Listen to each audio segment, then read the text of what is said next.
ela já disse, eu fico muito feliz quando me chamam para trabalhar. Eu sou candidata, assim como cada um de vocês, candidata a ser esse trabalhador do bem que o Dr. Herman falou para a gente aqui na lição. E quando a gente está com vontade de estar nas fileiras de Jesus, ele termina assim: que Deus fique conosco. Longe de mim corrigir o Dr. Herman, mas o ideal é que nós fiquemos com Deus. Porque Deus nunca se foi de nós e Jesus sempre está conosco. Então, que nós estejamos com Deus. Hoje nós vamos falar do capítulo 10 do Livro dos Espíritos, que fala das ocupações e das missões dos Espíritos.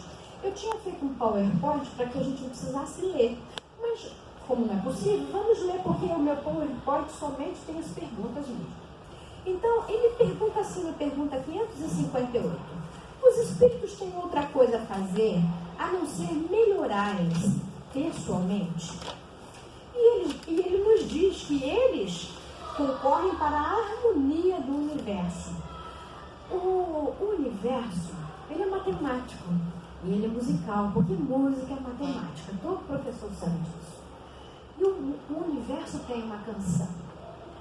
Ela falou que na outra vez eu vim aqui, que a gente cantou uma música do Mileco, né? E eu sempre, não sei porque, a gente sempre lembra do Mileco, e agora eu estou lembrando de novo. Tem uma música do Mileco que diz que você, que eu, que todos nós somos uma canção que Deus canta. Ele nos quis compor. Então nós somos parte dessa música universal. Todas as vezes que nós incorremos e burlamos, vilipendiamos, achacamos as leis de Deus, nós atravessamos o ritmo da música. Nós saímos do compasso e renascemos muitas vezes para que a gente volte para a harmonia dessa música universal. Um dia nós seremos instrumentos tão finos na mão de Deus que nós seremos como espíritos, como irmã, o Dr. Herman, como Madre Teresa, como o Dr. Bezerra, que hoje de manhã alguém me falou assim: eu gosto tanto daquela música do Zaqueu, como Zaqueu, quero subir.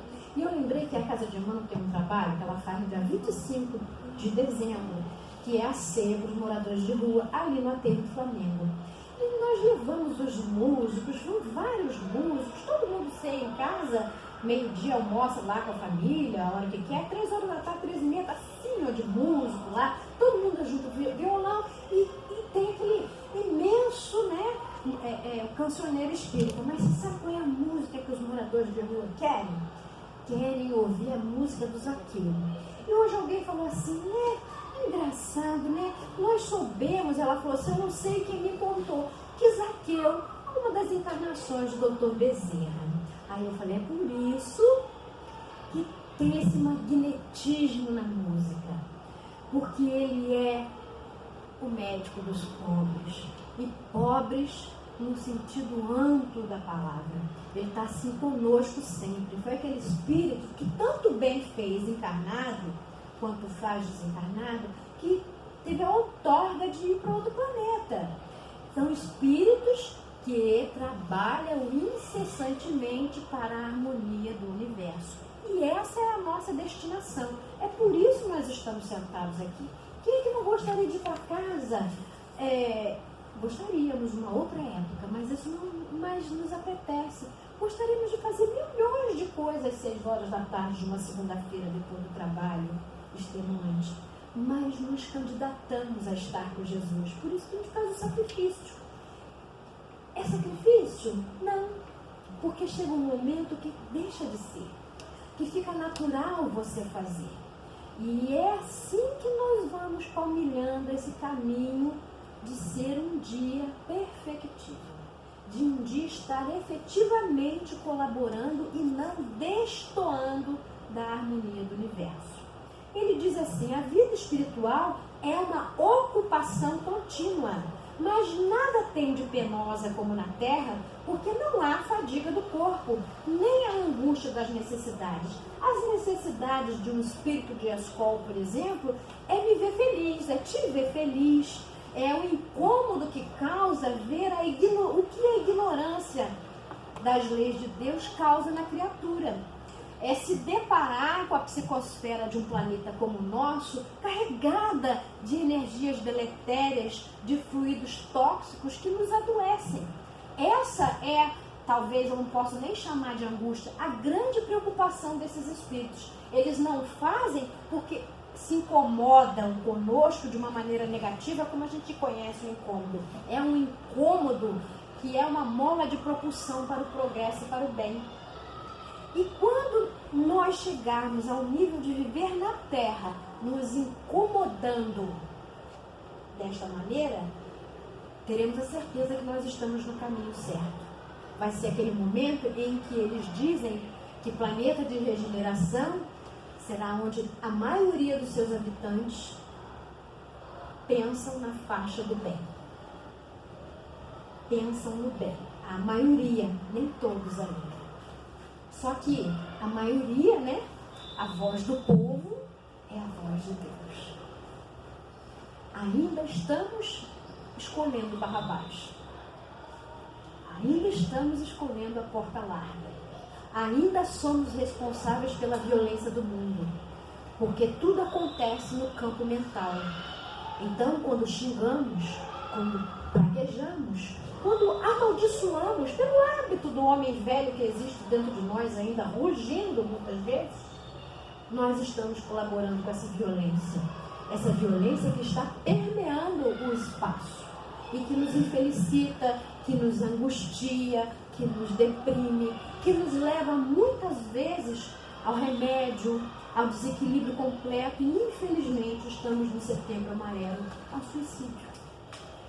A pergunta 559, ele diz assim, Kardec: os espíritos inferiores e imperfeitos também desempenham um papel útil no universo? Sim! Aqui já tem reunião mediúnica? Ainda não? Quando tiverem, vocês vão ver o que faz o espírito de um Exu.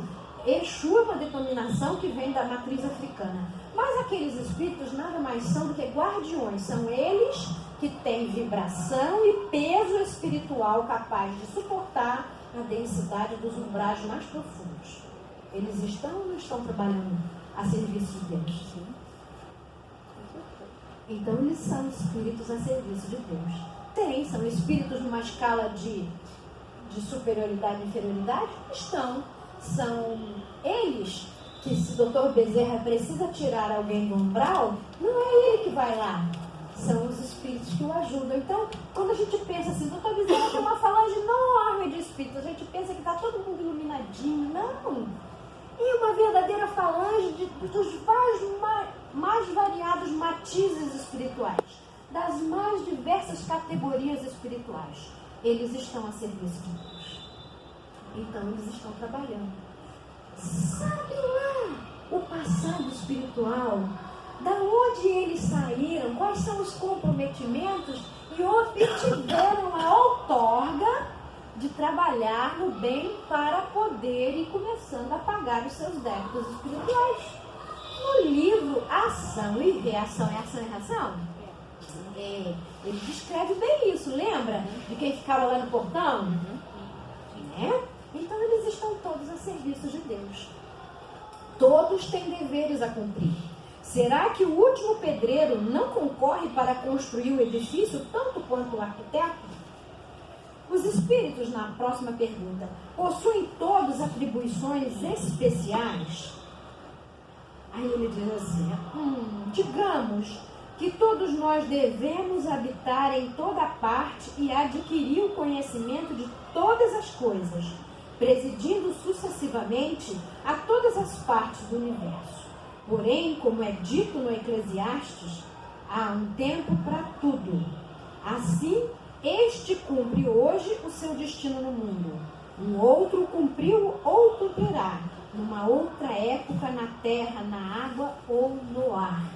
E aí, a gente punha a cabecinha para pensar e lembra que são espíritos trabalhadores do Senhor, aqueles seres elementais que estão lá tomando conta das fontes, das matas, dos minerais. São espíritos trabalhadores do Senhor, aqueles espíritos que controlam o tempo, não é? O Tem até um prefeito aqui que queria pagar o caboclo, que pagava aí um caboclo para cuidar do templo. Brincadeiras à parte, essas coisas são reais. Espíritos que comandam as forças da natureza. E aí, lembrando André Luiz de novo, capítulo 19 do livro Ação e Reação, quando o assistente Druso diz a André Luiz, eles estavam repousando num campo. Eles iriam repousar numa mata, passaram numa mata fechada, e o Druso falou, não, aqui não. As forças telúricas da terra na mata fechada são mais fortes, e elas nos sugariam mais energia do que nos recomporia. Para recompormos de maneira mais eficiente nossas energias, melhor um campo aberto, em que poderemos receber diretamente as energias amorosas do sol. E aí Druso fala mais, nesse capítulo 9, ele diz assim, se o ser humano encarnado soubesse o quanto seu pensamento exerce influência na natureza, ele viveria em estado de prece. Olha o tamanho da nossa responsabilidade. São coisas que a gente só percebe quando a gente lê André Luiz, assim, lá pela quarta vez. Que aí a gente depara com a frase e fala, opa, isso me escapou da primeira vez, da segunda e da terceira, de repente eu estou atentando. Se o ser humano encarnado soubesse o quanto o seu pensamento influencia na natureza, ele viveria em estado de prece. Daí podemos fazer milhões de suposições, não é verdade? Que estamos sofrendo os reveses que a nossa mente anda construindo. Queremos um verão mais ameno? Vamos começar a trabalhar o pensamento. Vamos começar a dar a nossa parcela de contribuição para a natureza. Reverter a polaridade daquilo que a gente anda pensando. Colocar uma polaridade positiva na nossa vida. Os espíritos possuem todos atribuições especiais, ele diz, né? Que cada um cumpre uma função em determinada época. Nós também fazemos parte desse grande movimento, somos espíritos, criaturas de Deus. E nós hoje, a nossa colega está médica e diz assim, eu acho tão bonito isso. Ela é médica, ela cuida de muitos, mas ela está ensaiando para cuidar de muitos dela, assim, mais particularmente. Eu estou chutando isso, mas eu acho que é muito provável, né? E, de repente, você sabe quantos cursos universitários eu tenho? Eu tenho 2. Eu sou formada em economia, mas é tão longe da minha realidade que parece que foi outra vida. E eu sou pedagoga, entendeu? Eu exerci a pedagogia. Sempre fiz a maior força para ser aquela mulher moderna de trabalhar, criar meus 4 filhos. E você sabia que todas as portas de trabalhos e concursos fechavam para mim. Lá nos anos 90, eu fiz um curso para a Caixa Econômica Federal, estava terminando o curso de economia. E eu passei no curso da Caixa Econômica em segundo lugar. Eu guardei esse jornal, tenho ele velho. Sabe o que aconteceu com o concurso, gente? Foi anulado. O Collor anulou o concurso. Você lembra disso? Eu estava nesse concurso. Eu também. Eu estava lá no segundo lugar. Quando eu tinha 20 anos, eu fazia o FRJ, eu me candidatei a uma bolsa de estudo no Japão, porque eu queria trabalhar na bolsa de valores de Itaie, sabe? Era meu sonho, gente. De Itaie e salto alto, bico fino. Eu me via assim. Mamãe, eu era a 4ª filha de 5. Minhas irmãs todas fizeram enxoval. Lembra que as mulheres faziam enxoval? Minhas irmãs bordavam. Eu olhava para aquilo muito mais nova e falei, mas jamais que eu vou me casar na minha vida. Eu quero ser uma executiva. Eu fui estudar economia. Meu sonho era aquele Itaie, sabe aquele Itaie? Entendeu? Era meu sonho. A Bolsa de Valores, quando mamãe, eu fui criada em Angra, quando mamãe deixou eu vir morar no Rio, ela deixou assim na marra, porque eu passei na UFRJ, bati no peito, vou lá, mãe. Aí ela deixou. Papai veio, ajeitou tudo, apartamento, fui morar lá no Flamengo, tudo mais. Eu estudava ali na Avenida Pasteur. E o que aconteceu? Eu me inscrevi lá no 5º período com uma bolsa e eu ia terminar a faculdade lá no Japão, sabe? Ganhei a bolsa. Ganhei, estava me sentindo, sabe assim? Era como se a realidade da minha família fosse distante e eu estivesse partindo para outro mundo. E eu ia para outro mundo. Com 21, eu ganhei no finalzinho dos meus 20 anos. Com 21 eu fiquei grávida. E a bolsa era mais pra frente, assim, no mesmo ano, sabe? E aí, eu fui criada na Igreja Católica Apostólica Romana. Eu era uma criança, desculpa o parênteses, tá? Eu tenho que contar isso, que é pra dizer por que a vida, por que cada um tem um lugar para fazer na vida. Que a gente não tem que se revoltar, a gente tem que entender. Olhar para a vida da gente, entender por que a gente está vivendo aquilo. Olhar para todas as circunstâncias da nossa vida e entender o que eu estou fazendo aqui, por que eu estou vivenciando, o que é que eu preciso aprender com essa vida. E eu aprendi a ser mãe. Porque quando me foi oferecido a chance de abortar esse filho, aquela que já se dizia ateu, embora tenha sido criada na Igreja Católica, na faculdade eu já era ateia de carteirinha, todo um discurso pronto. Entendeu? Eu não tive coragem. E ninguém dá uso de estudo para estudante grávida, né? E aí eu desisti, fui ter um filho. Entendeu? E tive um filho. E terminei. Mas não quis voltar. Era como se aquela barriga, ela tivesse feito assim um esquecimento da carreira da... Eu virei uma mãe. Entendeu? E eu virei uma mãe quando meu filho nasceu. Porque até ele nascer eu não me senti. Parecia um ser estranho. Que tinha alguma coisa estranha dentro de mim. Até o último dia de eu ter meu filho, eu disse que eu ia levá-lo para adoção. Quando eu vi meu filho na maternidade, eu desisti.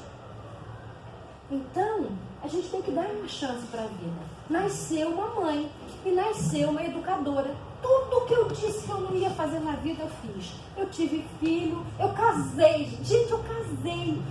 Sabe o que é casar? Eu casei.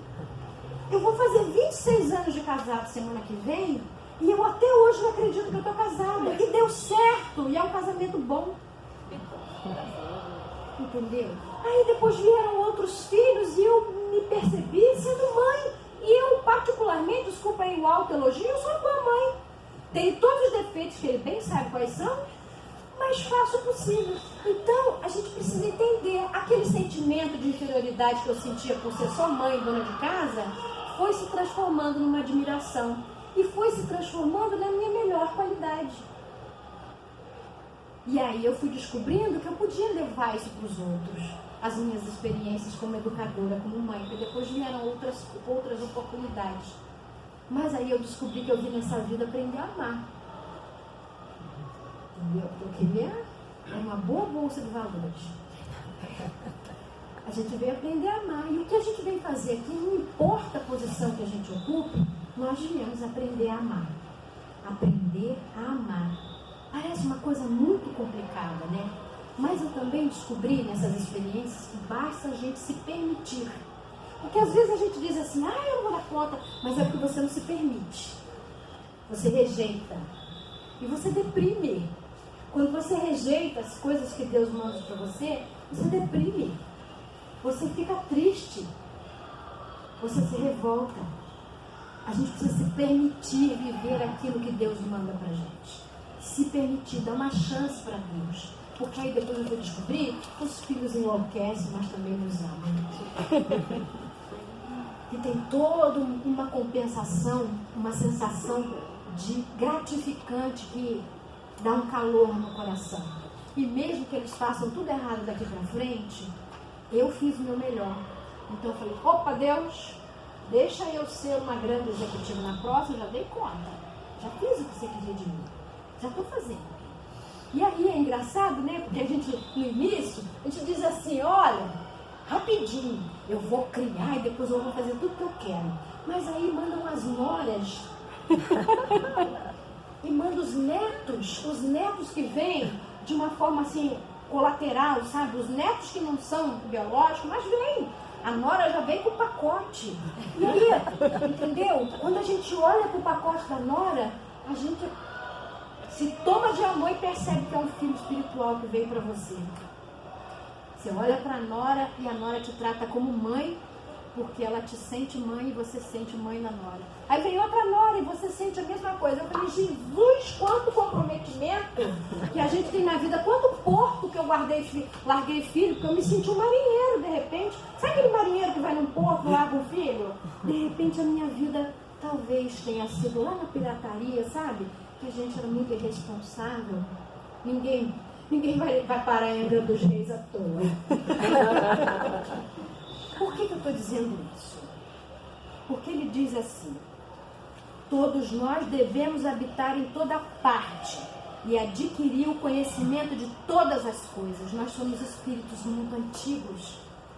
Nós temos muito conhecimento. E essa coisa que esse povo diz assim, nossa, o passado foi terrível. Não foi todo terrível, não. Porque se tivesse sido tão terrível assim, e tudo tão terrível, nós estaríamos aqui hoje. Nós só estamos aqui por merecimento.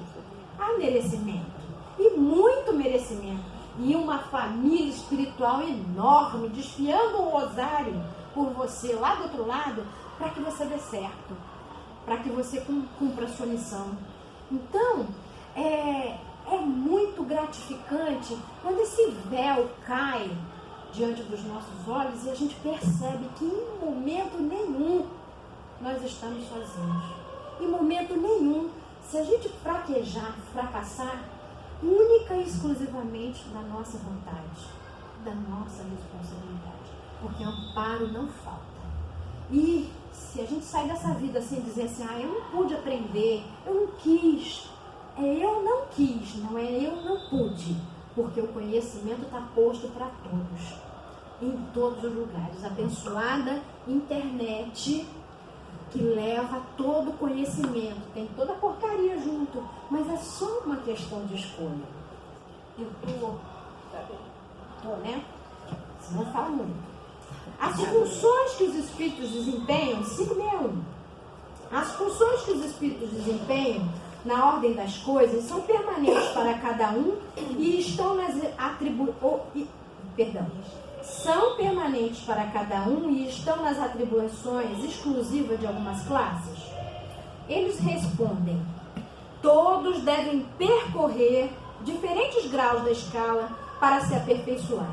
Deus, que é justo, não poderia ter querido dar a uns a ciência sem trabalho, enquanto outros só a adquirem penosamente. Também entre os homens ninguém chega ao grau supremo de habilidade numa arte qualquer, sem ter aurido os conhecimentos necessários para a prática das etapas básicas dessa arte. Então, é imaturidade do nosso espírito quando a gente desdenha aquele que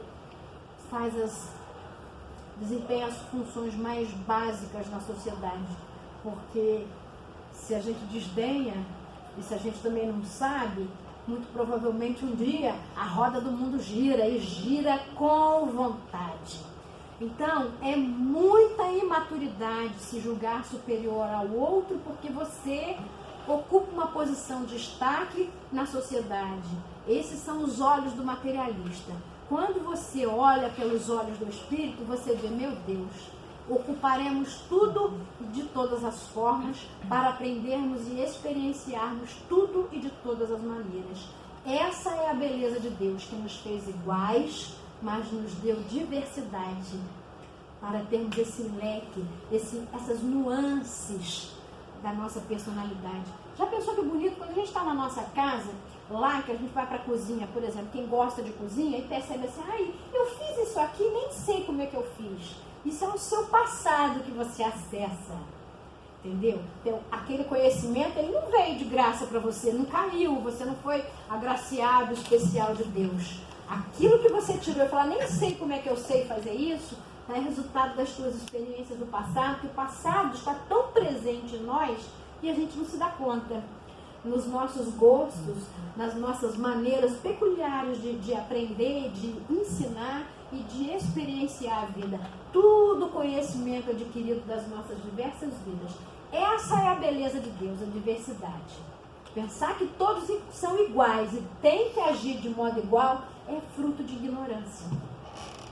Estive semana passada num seminário Liberdade, Justiça e Tolerância Religiosa lá na Escola da Magistratura. fui ver o Haroldo Dias, que ele participou desse seminário.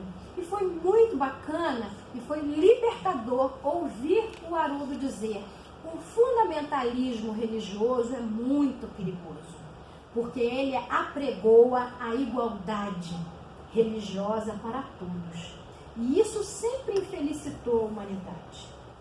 Todos nós temos o direito assegurado no Estado laico de entender Deus de acordo com os seus sentimentos e suas preferências.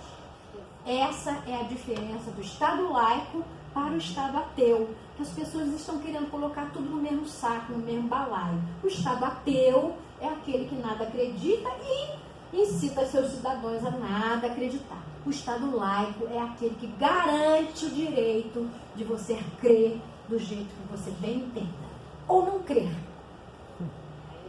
E foi lindo ouvi-lo falar assim. Foi muito bom.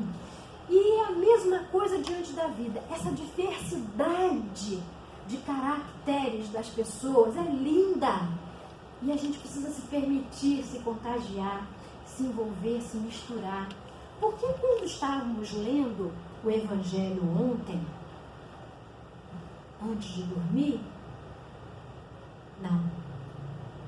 A Caminho da Luz, a introdução do livro A Caminho da Luz, vamos lá ler quando acabar o estudo. Pega para ler. A determinada altura, Emmanuel diz assim: quando as fronteiras caírem. Então a gente precisa desapegar, né? Tem que começar a desapegar, né? Tem gente que é pegada até o muro, mas a gente tem que desapegar da fronteira. Olhar para a humanidade não como o francês, ou o alemão, ou o brasileiro, ou o colombiano, mas como os habitantes da Terra.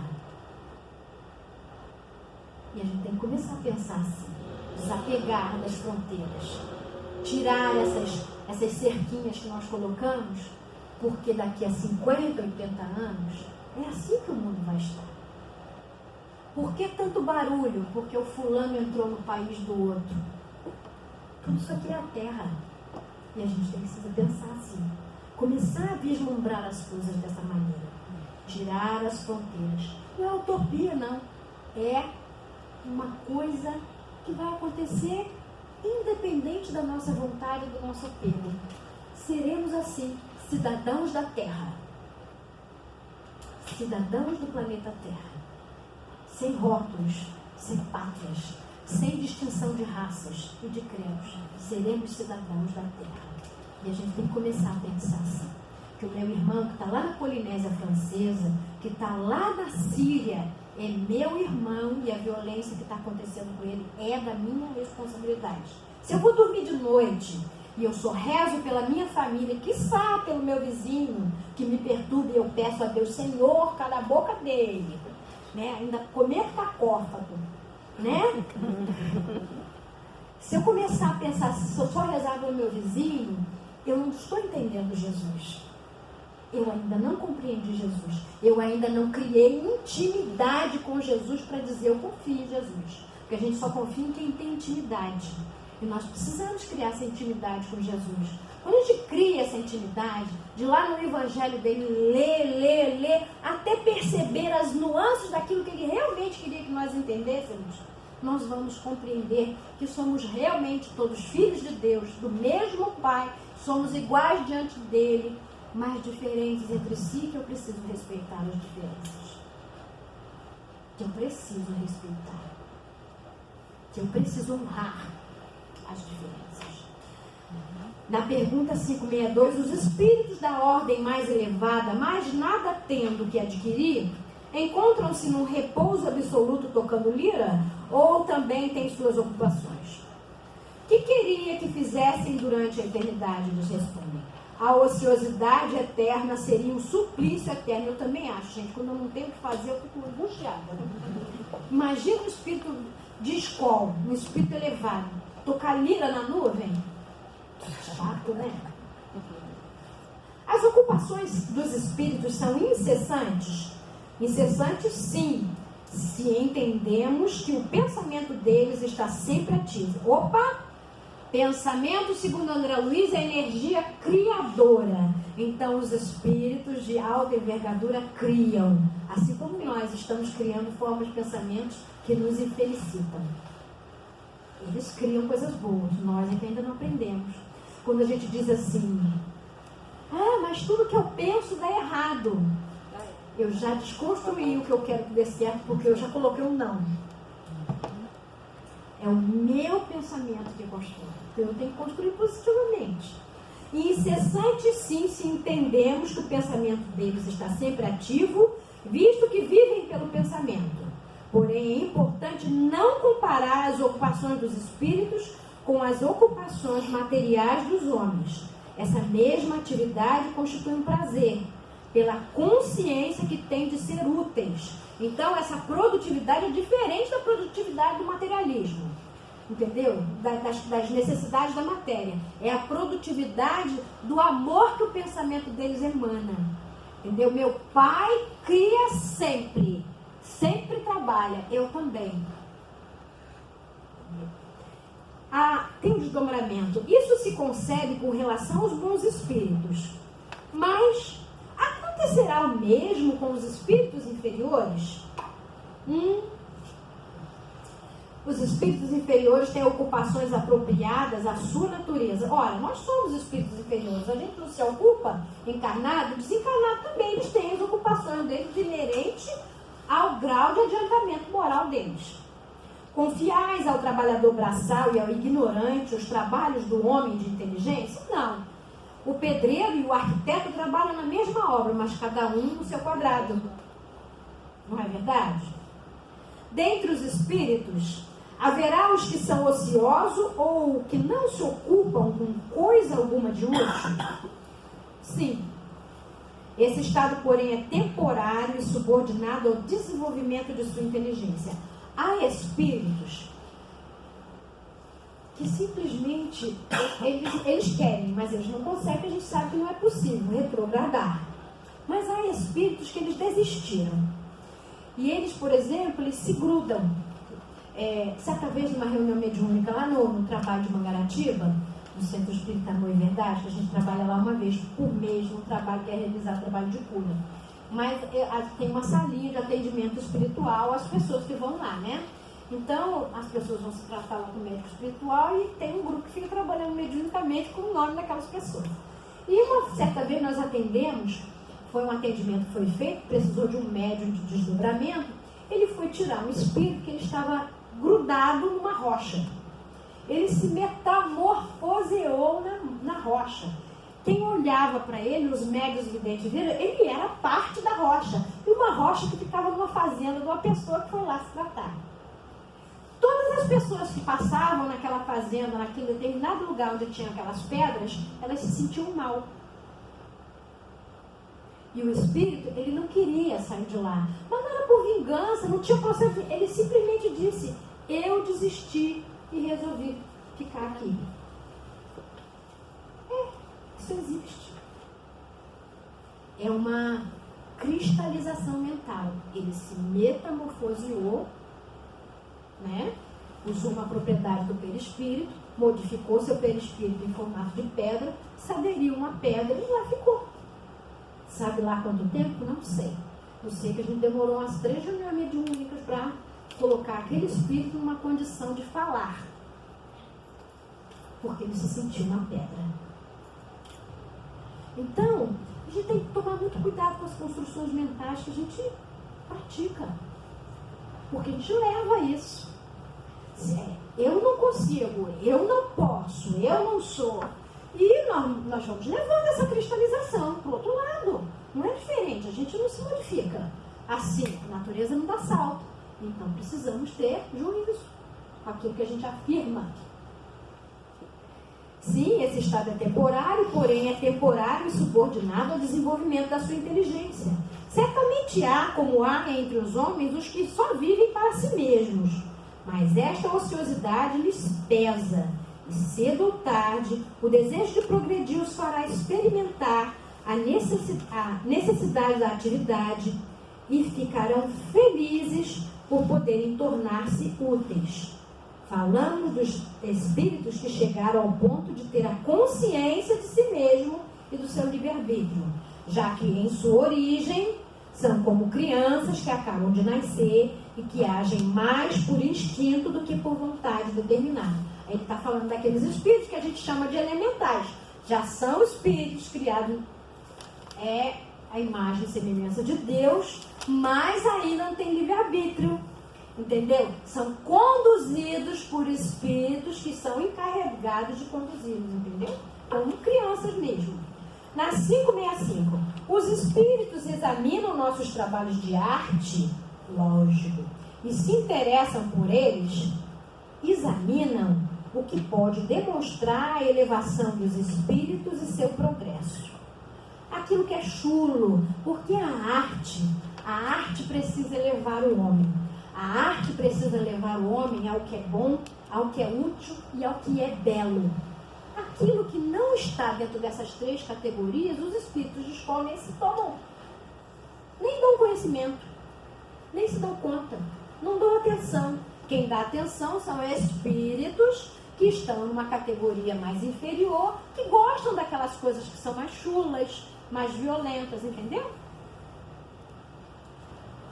Um espírito que teve uma especialidade na Terra, um pintor, um arquiteto, por exemplo, interessa-se preferencialmente pelos trabalhos que constituíram o objeto da sua predileção durante a sua vida. Ele já respondeu, Kardec, ele era, tinhoso, ele tirava leite de pedra nas perguntas dele, mas ele já respondeu isso. Tudo se confunde num objetivo geral. O objetivo é aprender a amar, e aprender a amar experienciando várias modalidades de extrair conhecimento. Então, ocupamos diversas posições para a roda girar, entendeu? Para que quando nós chegamos num determinado patamar, o nosso espírito tenha tamanho conhecimento e nuance que nós possamos efetivamente ajudar o progresso dos mundos. Tudo se confunde nesse objetivo geral, se ele for bom. Interessa-se por eles, na medida em que isso lhe permita auxiliar as almas a se elevarem para Deus. Além disso, esqueceste o espírito que cultivou uma arte numa existência em que o conhecestes. Pode ter cultivado uma outra em outra existência, pois é preciso que saiba tudo para ser perfeito. Assim, conforme o seu grau de adiantamento, pode não haver para ele uma especialidade. Foi o que eu quis dizer, afirmando que tudo isso se confunde no objetivo geral. Notai ainda o seguinte: o que é sublime para vós, no vosso mundo atrasado, não passa de infantilidade comparado aos mundos mais adiantados. Como quereis que os espíritos que habitam esses mundos, onde existem artes desconhecidas para vós, admirem o que para eles é apenas uma obra de colegial. Eu já disse, eles examinam aquilo que pode demonstrar progresso. Quando foi convidado, foi invocado por Kardec, está na Revista Espírita, o espírito de Mozart. Ele veio e disse que ajudaria, que estava ali de bom grado. O médium desenhou, que ele mostrou na mente do médium, intuiu o médium, e desenhou aonde ele habitava, o planeta que ele habitava, e ele disse: de vez em quando vos inspira alguns músicos. Mas por que ele faz isso? É porque ele vê que nesses músicos que ele estava ajudando, as suas obras podem elevar a criatura. E ele fazia isso, deve fazer até hoje. Vários e vários e vários. Mas o que ele diz aqui? O que esses espíritos que moram nessas esferas siderais acham da arte aqui? Coisa de criança. Aquele rabisquinho que a gente faz quando é pequenininho. A letra A. Concebemos que deva ser assim para os espíritos muito adiantados. Mas falamos dos espíritos mais comuns, que ainda não se elevaram acima das ideias terrestres. Aí eles respondem: para esses é diferente. O ponto de vista deles é limitado e podem admirar o que vós mesmos admirais. Então eles estão na nossa faixa mental. de evolução também. Então eles admiram, entendeu? Admiram, mas é porque eles estão no mesmo patamar que o nosso. 567, eu estou no horário, não estou? Os espíritos se miscuem algumas vezes nas nossas ocupações e prazeres. O que vocês acham, gente?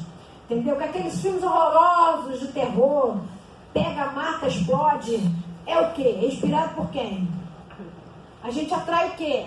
São afinidades. Aí eles respondem assim a Kardec: os espíritos comuns, como tu dizes, sim, esses estão incessantemente em torno de vós e tomam parte, algumas vezes, muito ativa no que fazeis, conforme a sua natureza. E é preciso que seja assim para impelir os homens nos diversos caminhos da vida, para excitar ou moderar as vossas paixões. Os espíritos se ocupam com as coisas deste mundo em razão da elevação ou da inferioridade dele. Os espíritos superiores possuem, sem dúvida, a faculdade de examiná-las nos mínimos detalhes, mas só o fazem na medida que isso seja útil ao progresso. Somente os espíritos inferiores dão a elas importância relativa, as lembranças que ainda não estejam presentes na sua memória e as ideias materiais que neles ainda não tenham se extinguido. Então aquela batidinha, sabe aquela batidinha que o povo faz aquele reboladinho, sabe? Sabe a batidinha? Aquilo ali, ela tem a ver com uma coisa chamada Kundalini, a energia da terra, a energia que fala ao nosso chakra básico. Quem se liga nesse tipo de música é que ainda está neste patamar em que o seu chakra básico desequilibrado fala muito às suas atitudes. Precisamos o quê? Com tudo isso que a gente está estudando. Quando a gente leva isso para a vida, nós precisamos levar de maneira prática mesmo e ostensiva na vida da gente. O que entra pelos meus olhos, o que entra na minha casa, o que entra na minha vida, vai determinar a sintonia que eu vou estabelecer. E foi por isso que Jesus, ao invés de dizer ora e vigia, ele disse vigia e ora. E é todos os segundos, principalmente quando estamos em vigília. Mas precisamos orar quando vamos dormir. Por quê? Tem no Evangelho 2 capítulos dedicados à prece, para que nós coloquemos o nosso espírito nos bons lugares, para que mesmo sendo imperfeitos e tendo afinidades pouco nobres, nós possamos ter com aqueles que podem nos elevar, porque nós somos assim, temos gatilhos dentro de nós. Nosso homem velho está aqui mais do que a gente imagina. Então, você acaba de sair do corpinho, pôs o corpo para dormir, foi dormir com aquela vontade de tomar um vinho daquele, sabe? Não que seja errado tomar um vinho, mas se você estava com muita vontade, aí você encontra aquele espírito que foi seu amigo lá nos tonéis da França e fala assim: ó, estou com um garrafão, vamos? Tu vai, porque tu não está vigiando. Vigia e ora. E boas construções mentais para todos nós, que nós possamos construir essa felicidade de uma maneira leve, não com rugas na testa, não com a faca no pescoço, mas entendendo que Deus nos espera e que Jesus nunca se foi de nós. Nós é que nos apartamos dele. Boa noite para todos.